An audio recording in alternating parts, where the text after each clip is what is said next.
The big bombshell development that has taken place in the past 12 hours between India and Canada. India has decided, and this is a very stern decision that India has taken this time with another country, downgrading ties with Canada after, remember, Canadian Prime Minister Justin Trudeau continued to level baseless allegations against India. Trudeau, in many ways, also provoking the country, constantly saying that it's after the killings of Canadians on Canadian soil. It looks like that the government of India has finally taken a decision. Just to give you a background, Justin Trudeau said, and I quote him here, an Indian agent is involved in killing of Hardeep Singh Nijjar, a designated terrorist by India, who was part of the pro-Khalistan activities. Trudeau said, will not tolerate foreign involvement. India rejected the bid to work together on this. And that 6 people of interest have been identified, but India did not cooperate. And that's when India said, this is it.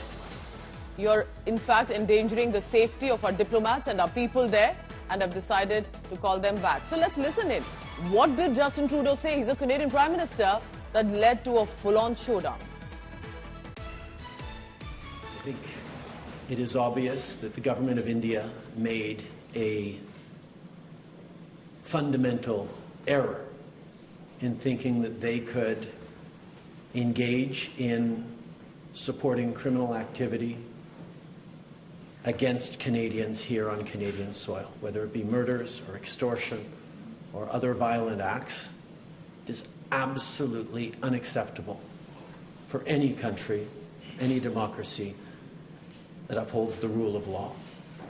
That is why we have taken such significant measures, why the RCMP chose to come out today and disrupt the pattern of Indian diplomats collecting through questionable and illegal means information on Canadian citizens that were then fed to criminal organizations that would then take violent actions from extortion to murder against Canadians. No country, particularly not a democracy that upholds the rule of law, can accept this fundamental violation of its sovereignty. Canada fully accepts and respects the sovereignty and the territorial integrity of India. We expect India to do the same. In this case, they did not. As the RCMP Commissioner stated earlier, they have clear and compelling evidence that agents of the Government of India have engaged in and continue to engage in activities that pose a significant threat to public safety.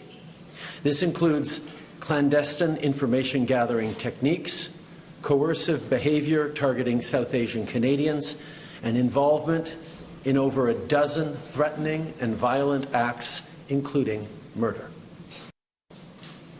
While attempts have been made by the RCMP and national security officials to work with the Government of India and Indian law enforcement counterparts on this matter, they have been repeatedly refused. This is why, this weekend, Canadian officials took an extraordinary step. They met with Indian officials to share RCMP evidence which concluded 6 agents of the Government of India are persons of interest in criminal activities. And despite repeated requests to the Government of India, it has decided not to cooperate. So, in case you've missed, there's been a total breakdown of India-Canada diplomatic ties. India has decided to recall its High Commissioner and other diplomats from Canada, who India believes are on the target now with the statements that have come in from Canadian authorities. But India went a step ahead. India has also expelled 6 top Canadian diplomats, including Canada's acting High Commissioner and Deputy High Commissioner. It's clear now that India will not take Justin Trudeau and his government's provocations lying down. This means diplomatic ties are downgraded. India has drawn the red line. And remember, consistently over years now, not months, that there were allegations that Justin Trudeau would just keep harping on against India, and that India is involved, or its agents are involved, with regard to killing of Canadian on a Canadian soil. And this is, remember, is not even a reference to innocent random Canadians, civilians. It is in specification to who has been a designated terrorist, a criminal with regard to how India has confirmed. Amid all of this, remember, just to give you a short background, what led to this? Trigger was Trudeau government designating Indian High Commissioner and other diplomats as persons of interest in an ongoing investigation. Canada claims Indian government agents are linked to murders and violent acts, that there's alleged interference in Canada's diplomatic process. Remember, India and Canada have had a fair, friendly relationship all these years. So the current escalation that has been building over Hardeep Singh Nijjar's death, who's been a designated terrorist by India, has been a criminal, while Justin Trudeau claimed that he had credible proof. Indian government maintains no evidence has been shared by Canada on this. In February 2024, the RCMP created a multidisciplinary team to investigate and coordinate efforts to combat this threat. The team has learned a significant amount of information about the breadth and depth of criminal activity orchestrated by agents of the Government of India. Investigations have revealed that Indian diplomats and consular officials based in Canada leveraged their official position to engage in clandestine activities such as collecting information for the Government of India, either directly or through their agents, and other individuals who acted voluntarily or through coercion.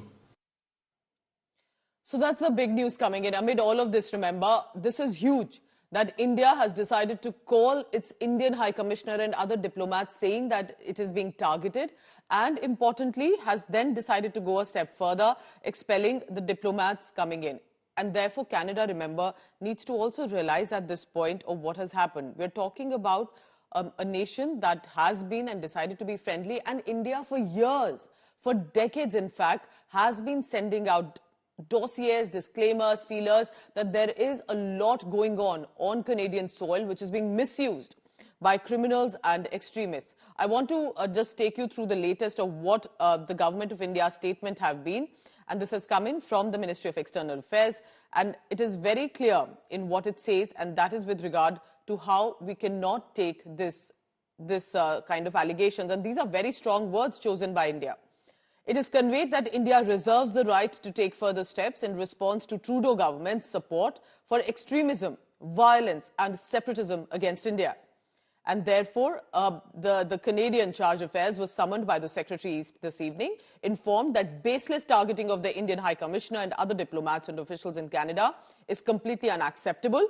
It is underlined in an atmosphere of extremism and violence. Trudeau government's actions endangered their safety. We have no faith now anymore in the current Canadian government's commitment to ensure their security. Therefore, the Government of India has decided to withdraw the High Commissioner and other targeted officials and diplomats. Remember, at a time like this, when India consistently has been maintaining that there are certain elements, and remember, this is not against the Sikh community, which has been absolutely extremely patriotic and nationalist.